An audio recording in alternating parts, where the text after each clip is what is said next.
Automobile ವಿತರಕರ ಸಂಘಗಳ ಒಕ್ಕೂಟ ಎಫ್ಎಡಿಎ ದೆಹಲಿಯಲ್ಲಿಂದು ಏರ್ಪಡಿಸಿದ 7ನೇ ಆಟೋ ವಿತರಕರ ಸಮಾವೇಶವನ್ನು ಕೇಂದ್ರ ರಸ್ತೆ ಮತ್ತು ಹೆದ್ದಾರಿ ಸಚಿವ ನಿತಿನ್ ಗಡ್ಕರಿ ಉದ್ಘಾಟಿಸಿದರು.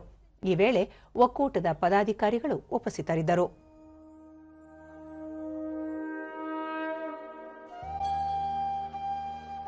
will unveil the logo. H.D. Kumaraswamy. But before that, once again requesting our guests of ಬಳಿಕ ನಿತಿನ್ ಗಡ್ಕರಿ ಇಂಧನ ಕ್ಷೇತ್ರದಲ್ಲಿ ದೇಶ ಸ್ವಾವಲಂಬಿಯಾಗಲು ಕೇಂದ್ರ ಸರ್ಕಾರ ಎಲ್ಲ ರೀತಿಯ ಪ್ರಯತ್ನಗಳನ್ನು ಮಾಡುತ್ತಿದೆ. ಜೈವಿಕ ಇಂಧನ, ಹೈಡ್ರೋಜನ್, ಎಲೆಕ್ಟ್ರಿಕ್ ಸೇರಿದಂತೆ ಪರ್ಯಾಯ ಇಂಧನ ಮೂಲಗಳನ್ನು ಪತ್ತೆ ಹಚ್ಚುವ ಮೂಲಕ ಸ್ವಾವಲಂಬಿಯನ್ನಾಗಿಸಲು ಕ್ರಿಯಾ ಯೋಜನೆ ರೂಪಿಸಲಾಗಿದೆ ಎಂದು ಹೇಳಿದರು.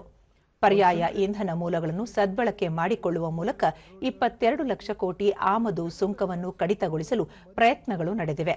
ಪರ್ಯಾಯ ಇಂಧನ ಮೂಲಗಳನ್ನು ಬಳಕೆ ಮಾಡಿಕೊಳ್ಳುವುದಕ್ಕೆ ಕೆಲವು ಪಟ್ಟಭದ್ರ ಹಿತಾಸಕ್ತಿಗಳು ವಿರೋಧ ವ್ಯಕ್ತಪಡಿಸುತ್ತಿರುವುದು ದುರದೃಷ್ಟಕರ ಎಂದರು.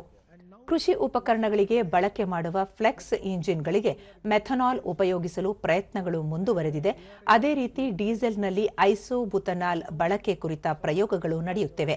ಈ ಎಲ್ಲ ಕ್ರಮಗಳಿಂದ ಕೃಷಿ ಉತ್ಪಾದನಾ ವೆಚ್ಚ ಕಡಿಮೆಯಾಗಲಿದ್ದು ದೇಶದ ಆರ್ಥಿಕತೆಗೆ ಹೆಚ್ಚಿನ ಶಕ್ತಿ ತುಂಬಲು ಸಹಕಾರಿಯಾಗಲಿದೆ. ಜೊತೆಗೆ ಪರಿಸರ ಮಾಲಿನ್ಯವೂ ಕಡಿಮೆಯಾಗಲಿದೆ ಎಂದು ಸಚಿವರು ಅಭಿಪ್ರಾಯಪಟ್ಟರು.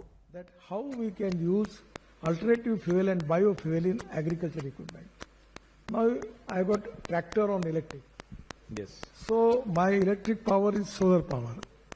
So my cost for tractor is very less. And it is very important for India that we need to reduce our expenditure cost in agriculture, which is going to be helpful for our economy. At the same time, when we are going to reduce our import, that is not only going to stop our air pollution, but that is going to strengthen Indian economy.